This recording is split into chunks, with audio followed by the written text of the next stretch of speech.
Assalamualaikum warahmatullahi wabarakatuh. Salam sejahtera bagi kita semua. Tidak terasa kita sudah berada di aktivitas yang keenam, yang merupakan sudah setengah perjalanan kita dalam melaksanakan melalui tutorial online. Rekan-rekan mahasiswa, sebelum memulai aktivitas belajar yang keenam ini, jangan lupa pada aktivitas belajar sebelumnya ada tugas satu yang harus diselesaikan. Saya ingatkan kembali, aktivitas belajar sebelumnya ada tugas satu yang harus diselesaikan. Tugas mempunyai bobot nilai yang lumayan berpengaruh terhadap nilai akhir mata kuliah ini. Setelah mempelajari materi aktivitas yang keenam ini, diharapkan mahasiswa mampu, yang pertama, mampu menjelaskan internet protokol, IP address, IP subnet, IP routing, metode pengiriman, dan IP private datagram, serta mampu menjelaskan internetworking. Untuk aktivitas keenam ini, saya akan membahas beberapa paparan terkait dengan internet protokol, IP address, IP routing, dan metode pengiriman, IP private, dan IP datagram, serta tentang internet working. Dan yang pertama, kita akan bahas tentang pengalamatan IP. Jadi alamat IP ini merupakan representasi dari 32 bit bilangan unsigned biner. Ditampilkan dalam bentuk desimal dengan titik. Contohnya 10.252.102.123. Ini merupakan contoh valid dari IP. Jadi setiap IP itu akan memiliki representasi dari 32 bit bilangan biner. Contohnya yang tadi 10.252.102.23. Jadi setiap oktetnya itu akan dibatasi dengan titik. Pengalamatan IP dapat dilihat di RFC 1166 Internet Number untuk mengidentifikasi suatu host pada internet. Maka, tiap host diberi IP address atau internet address apabila host tersebut tersambung dengan lebih dari satu jaringan. Maka, disebut multi-home, di mana memiliki satu IP address untuk masing-masing interface. IP address terdiri dari IP address, nomor network, dan nomor host. Lalu selanjutnya IP address merupakan 32 bit bilangan biner di mana bisa dituliskan dengan bilangan desimal dengan dibagi 4 kolom dipisahkan dengan titik. Bilangan biner dari IP address 128.2.7.9 adalah bilangan binernya seperti berikut. Jadi setiap binernya itu memiliki 8 digit. Penggunaan IP address adalah unik, artinya tidak diperbolehkan menggunakan IP address yang sama dalam satu jaringan. Jika terjadi hal tersebut, maka kita tidak akan bisa terkoneksi dengan jaringan tersebut. Lalu dari setiap IP address itu ada yang dinamakan pembagian kelas alamat IP. Ada 5 kelas pembagian IP address, yaitu kelas A, kelas B, kelas C, kelas D, kelas E. Nah, dari setiap kelas ini memiliki karakteristik tersendiri. Mulai dari host ID-nya, net ID-nya, dia memiliki panjang yang berbeda. Nanti kita akan bahas selanjutnya. Nah, dalam pembagian kelas ini, yang pertama untuk kelas A menggunakan 7 bit alamat network dan 24 bit untuk alamat host.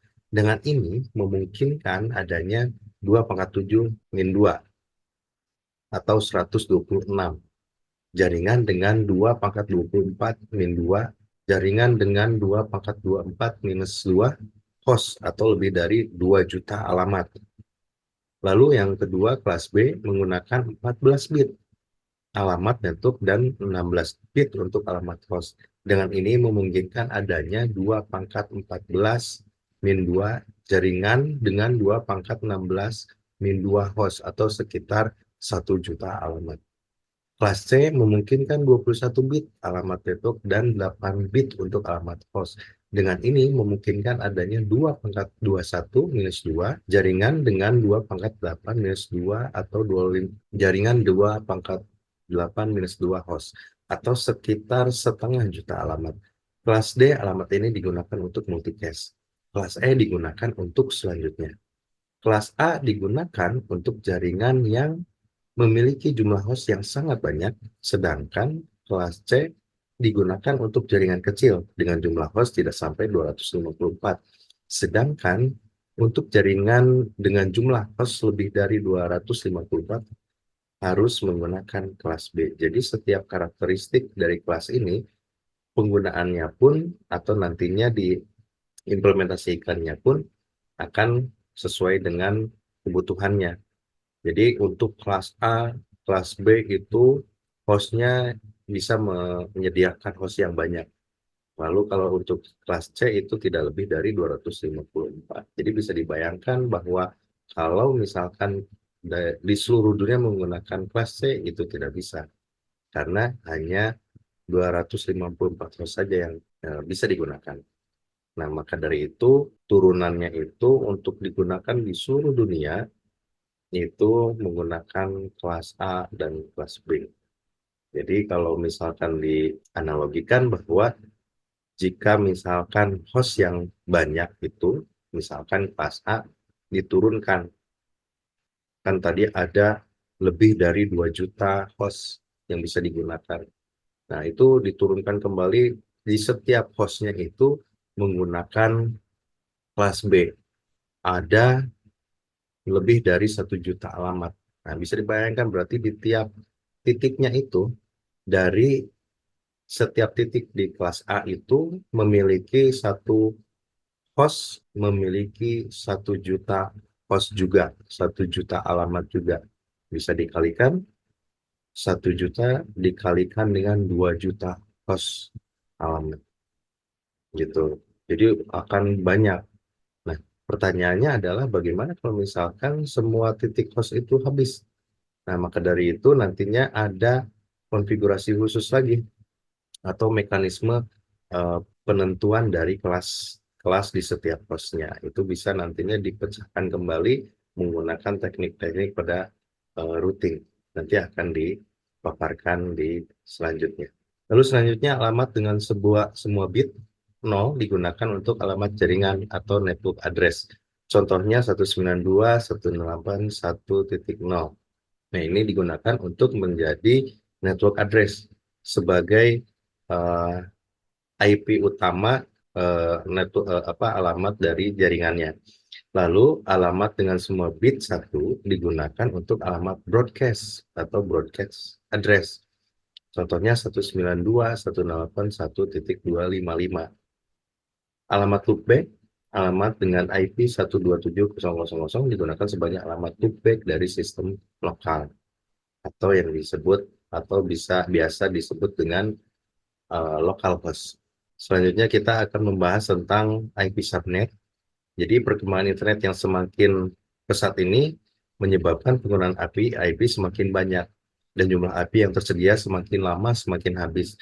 Seperti di awal yang dipaparkan, untuk pengkelasan IP address tersebut tadi dibahas untuk kelas A, kelas B, kelas C dengan A itu hostnya lebih dari 2 juta dan kelas B itu setiap hostnya memiliki 1 juta. Andai kata kelas A itu setiap hostnya itu ada turunannya kelas B dan memiliki 1 juta host lagi, nah itu kan setiap menitnya, setiap detiknya, terus semakin ke sini itu makin banyak yang menggunakan atau banyak perangkat yang harus diberikan IP agar dapat terkoneksi dengan jaringan.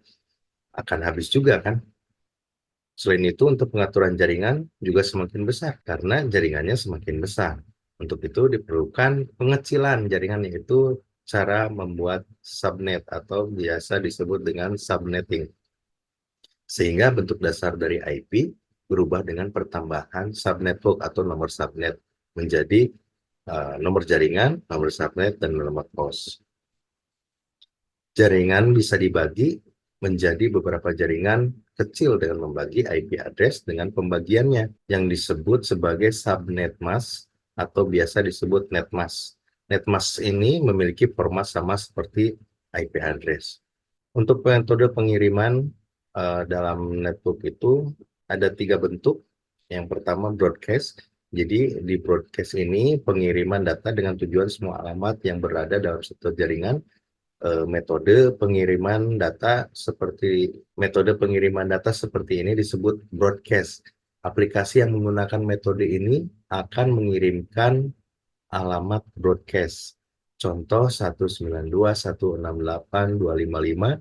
Apabila mengirimkan data alamat ini, maka host yang berada dalam jaringan tersebut akan menerima data.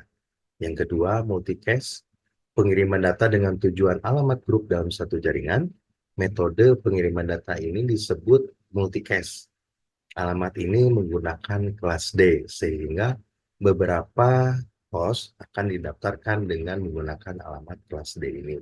Apabila ada pengirim yang mengirimkan data alamat kelas D, maka akan diteruskan ke host-host yang sudah terdaftar di IP kelas D ini. Yang ketiga, Anycast. Apabila suatu pelayanan menggunakan beberapa IP address yang berbeda, kemudian apabila ada pengiriman mengirimkan data menuju ke pelayanan tersebut, maka akan diteruskan ke salah satu alamat IP tersebut. Mode pengiriman ini disebut Anycast. Contohnya, apabila ada 5 server dengan aplikasi FTP yang sama, file transfer protocol yang sama, maka apabila ada user mengakses pelayanan FTP tersebut, akan diarahkan ke salah satu dari 5 server tersebut. Lalu selanjutnya tentang protokol. Ketika router atau host tujuan menginformasikan suatu kerusakan pada IP datagram, protokol yang digunakan adalah Internet Control Message Protocol atau ICMP. Jadi si ICMP ini adalah untuk menginformasikan adanya kerusakan pada IP datagram. Karakteristik dari ICMP ini adalah antara lain ICMP menggunakan IP. ICMP ini tidak dapat melaporkan kerusakan dengan menggunakan pesan ICMP untuk menghindari pengulangan. Untuk data terfragmentasi, pesan ICMP hanya mengirimkan pesan kerusakan pada fragmentasi pertama. Pesan ICMP tidak merespon dengan mengirimkan data secara broadcast atau multicast. ICMP tidak akan pada IP datagram yang tidak memiliki header IP pengiriman pesan. ICMP dapat membuat proses kerusakan pada IP datagram. Pesan ICMP ini dikirimkan dalam IP datagram. Pada IP header, protokol akan berisikan nomor 1 ICMP depending on the type of message. Demikian tentang materi untuk jaringan komputer ini pada aktivitas belajar 6 tentang Internet Protocol dan Internet Working. Saya ingatkan kembali bahwa di aktivitas sebelumnya ada tugas 1 yang harus diselesaikan. Tugas tersebut memiliki bobot yang lumayan berpengaruh terhadap nilai untuk mata kuliah ini. Jadi sekali lagi saya mohon untuk dicek kembali tugas 1-nya, dan jika ada yang belum mengerjakan tugas 1 tersebut, mohon untuk segera menyelesaikannya. Terima kasih atas perhatiannya. Saya ucapkan terima kasih. Saya akhiri. Wabillahi taufiq wal hidayah. Wassalamualaikum warahmatullahi wabarakatuh.